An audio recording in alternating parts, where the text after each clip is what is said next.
What is truth? I'm asking to have this video with you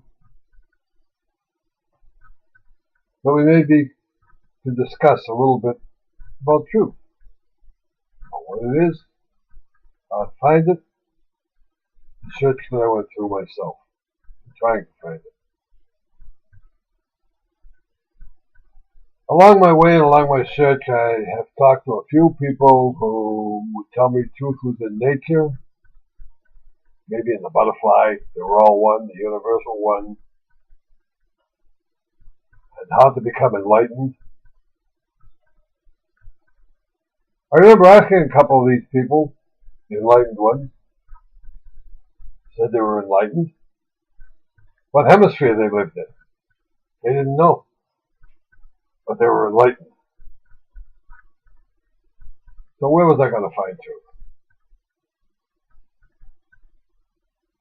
That's what my topic is about today. Truth. Where can I find it? Since I was a kid, I've wondered about that, all the way up to age 53, till I found it. That's what I want to talk about, how I found it. But let's go back. Since I was a kid, I wondered about it. My mother was a Catholic, my father was a Protestant, my favorite uncle was Jewish. What should I believe? I suppose if they were all Protestants, I would have been a Protestant. I suppose if they were all Baptists, I would have been a Baptist. If I'd come down in a parachute, I suppose wherever I landed, or whatever they had there, at that time, wherever I landed, that's what I would have had. It's not the way most people, they're into tradition, they follow tradition, and that's what I would have had, most likely.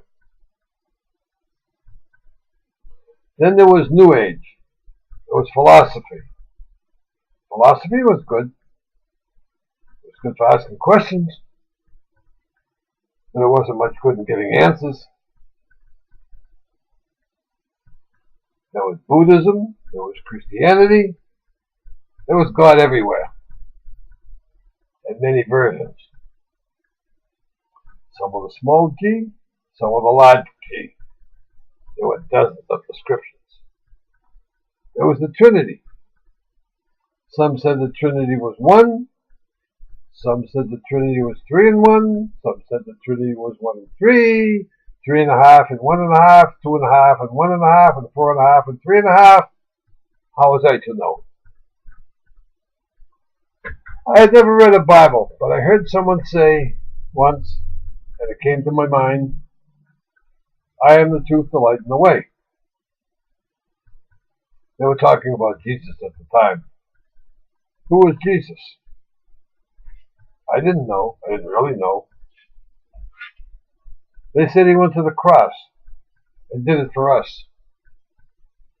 He had some disciples or apostles and walked the desert with them. What did I know? Except the part about the truth, the light, and the way, because I'd heard it. Well, I thought, if someone walked the desert and so forth for us, and did it out of love for us, or compassion, even though I didn't understand it, I would have wanted to respond to that, to the love. Love for us, doing for us, I would want to respond in a similar way back to that. If it were true. If it were true. But how could I know if it were true? Some said you had to believe. Believe? I said, what is belief? Suppose I said, I believe it's Wednesday. I'm raising a question, aren't I? So what's belief? A higher level of questions, or what? If I say it's Wednesday, it's still kind of raising a question, isn't it? I wanted to know. I wanted to know. So concerning Jesus, I stood in the street one day and I looked up and said, I want to know the truth about you. I heard many versions, so I finally looked up and said, I want to know about you from you. I don't want to know from the priests, the pastors, the National Guard, the state police, or the governor. I've been there. About 3 days later, never expecting it, I had a visitation. So real that my Christian counterparts or associates were asking me what I was smoking. Either that or they just weren't interested. They were always accustomed to saying, God told me this, God told me that, whether he did or he didn't. They played upwards with the language. God told me this, God told me that. It was common language.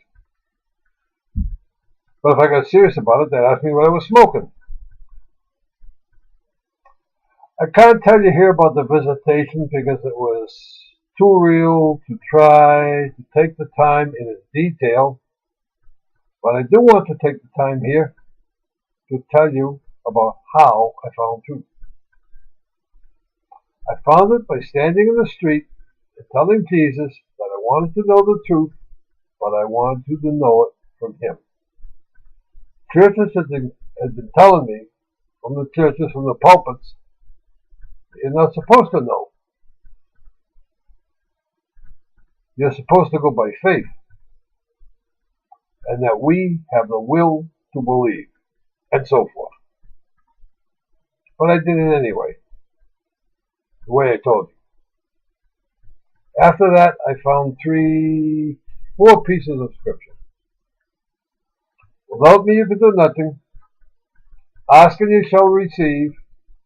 I will reveal myself to you, and we, get the plural, and we will come to him. And that's exactly what I had done. And within the visitation, it was given to me. It was not that I was special, but that this was available to everyone. And he wanted me to tell this and to the churches. And that he was not happy with the churches. And they're telling people that they have the will on their own to believe. When the scripture had said, without me you can do nothing. And this is the way he had me to know. Even if it were to somebody like I was. And why? Because of favorites? No. So the truth could be given to guys like me who are searching and to know from man you can only hear and then go to him to ask. So if you want to know truth and away from many versions, that's the route. Just like standing on the street or whatever and ask from him. Tell him of your problems with belief. He's not concerned as much about our problems with belief. No, he's not. He's interested in whether or not we want to believe and the coming to him then to ask. And this is exactly what Thomas did. But at the pulpits they call him Doubting Thomas, as though the fault was his own from his own will to believe or not believe by himself. But Thomas knew the scripture. He's a light to us with the scripture.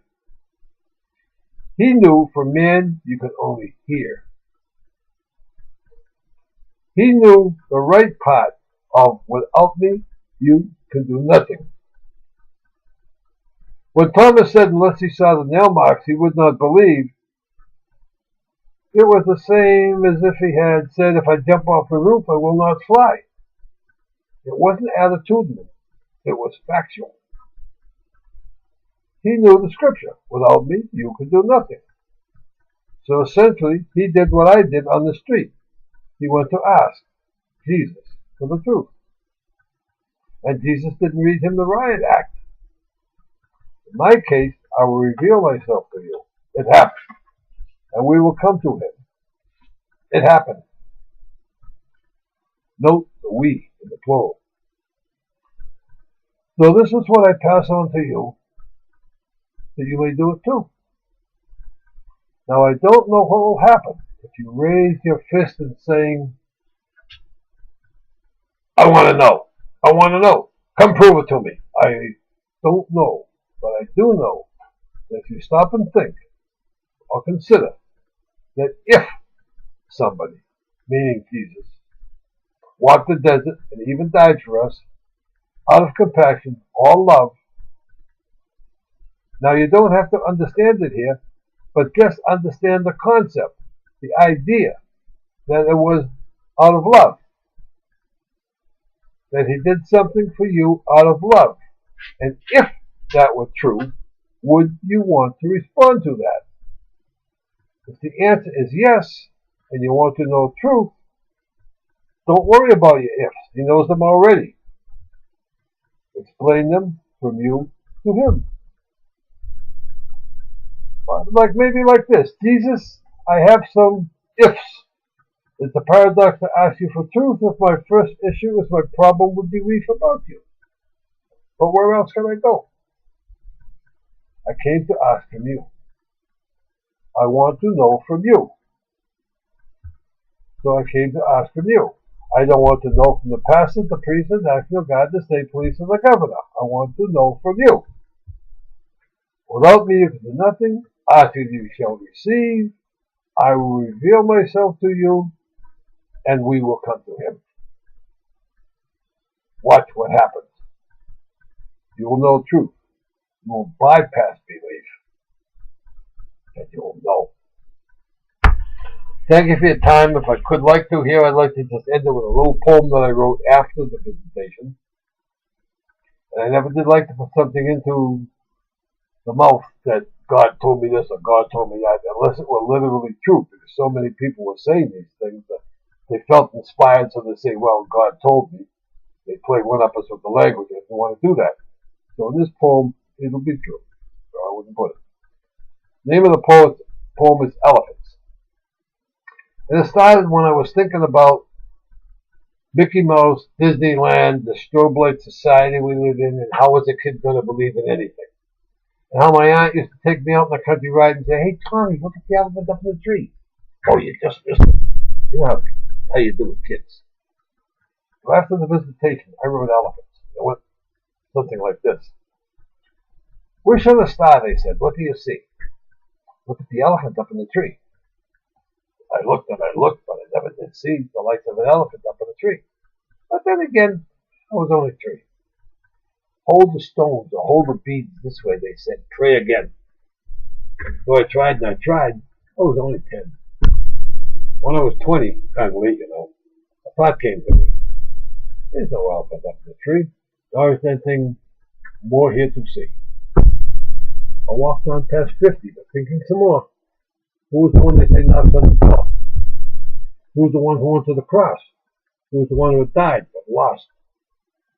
I've been searching, but now I can see. The one who had done this had done it for me. I know, by accident. And his voice was real.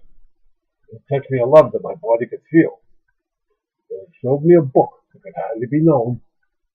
He showed me to read the way he had sung. I've opened your eyes, he says, for you call to me. To others, it's elephants up in a tree.